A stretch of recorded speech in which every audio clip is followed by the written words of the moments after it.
Assalamualaikum warahmatullahi wabarakatuh. Salam sejahtera bagi kita semua. Saya Fariza Linda Rahmanadila dari SMA Negeri 1 Mojo, perwakilan Lomba Debat Bahasa Indonesia. Dewan juri yang terhormat serta rekan-rekan debatku dari tim kontra mengadaptasi kutipan dari William Butler Yeats, seorang penyair kesusahan abad ke-20, menyebutkan bahwasannya pendidikan bukanlah pengisian ember yang kosong, tetapi pelita yang menyala. Model klasiklah yang memberikan api dasar untuk dinyalakan, bukan sekedar asap progresivitas yang sesaat. Dewan juri yang terhormat, saya di sini menyatakan kesetujuan saya terhadap mosi perdebatan hari ini, yaitu dewan ini lebih memilih sekolah menengah yang mengadopsi model pendidikan klasik daripada model pendidikan progresif.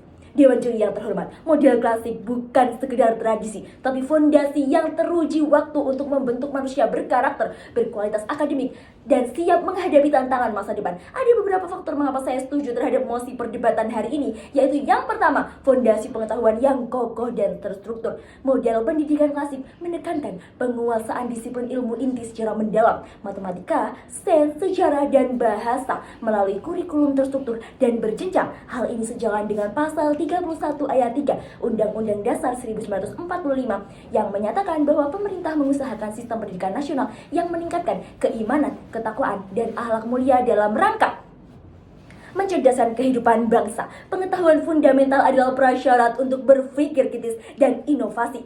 Tanpa penguasaan dasar yang kuat, siswa hanya akan menjadi konsumen pasif informasi, bukan produsen pengetahuan. Hal riset PISA, Program for International Student Assessment, menunjukkan bahwa negara-negara dengan model pendidikan tradisional terstruktur seperti Jepang dan Singapura consistently outperform negara yang mengadopsi model progresif longgar dalam hal literasi, matematika, dan sains. Model progresif yang menekankan kebebasan eksplorasi tanpa struktur justru beresiko menciptakan illusion of learning. Siswa merasa aktif tetapi tidak menguasai konten secara mendalam. Yang kedua, pembentukan karakter, disiplin, dan tanggung jawab. Model klasik menekankan disiplin, penghormatan pada otoritas pengetahuan, dan tanggung jawab individu. Ini selaras dengan pasal 3 Undang-Undang Nomor 20 Tahun 2003 tentang Sikdiknas yang menyatakan bahwa pendidikan nasional bertujuan berkembangnya potensi peserta didik agar menjadi manusia yang beriman, bertakwa, berakhlak mulia, mandiri, dan bertanggung jawab. Struktur kelas yang teratur, tugas terstruktur, dan evaluasi ketat melatih siswa untuk menghargai proses, konsistensi, dan kerja keras. Nilai-nilai yang justru semakin langka di era instan. Sementara model progresif sering mengedepankan kebebasan tanpa batas. Model klasik mengajarkan bahwa kebebasan harus diimbangi dengan tanggung jawab. Karakter kuat yang dibentuk melalui disiplin klasik adalah benteng terhadap degradasi modal dan mentalitas instan di era digital. Yang ketiga, kesetaraan dan keberlanjutan. Model klasik menyediakan kerangka yang jelas dan terstandarisasi, memastikan semua siswa terlepas dari latar belakang sosial ekonominya mendapatkan akses ke pengetahuan inti yang sama.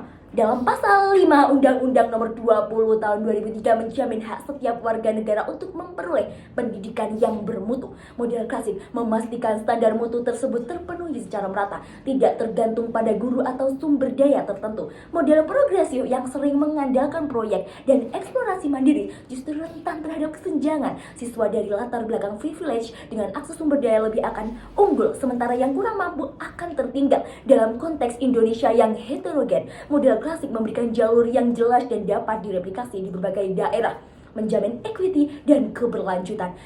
Rebutan terhadap kritik progresif, mereka mungkin mengatakan model klasik kaku dan tidak relevan dengan zaman.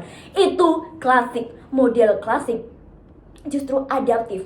Ia memberikan toolkit fundamental, logika, matematika, literasi yang memungkinkan siswa belajar hal baru sepanjang hayat. Yang kita tolak bukanlah inovasi, tetapi pembuangan fondasi klasik hanya untuk mengadopsi tren progresif yang belum terbukti efektivitasnya. Kesimpulannya, model pendidikan klasik bukanlah nostalgia, tetapi pilihan strategis untuk membangun generasi yang cerdas, berkarakter, dan siap bersaing secara global. Ia memenuhi amanat konstitusi dan undang-undang Sikdiknas, terbukti secara empiris dan menjamin kesetaraan. Tolak model progresif yang abai terhadap fondasi. Kembali ke kita, pendidikan yang membangun peradaban. Saya Fariza Linda Rahmanadila dari SMA Negeri 1 Mojo. Sekian, terima kasih.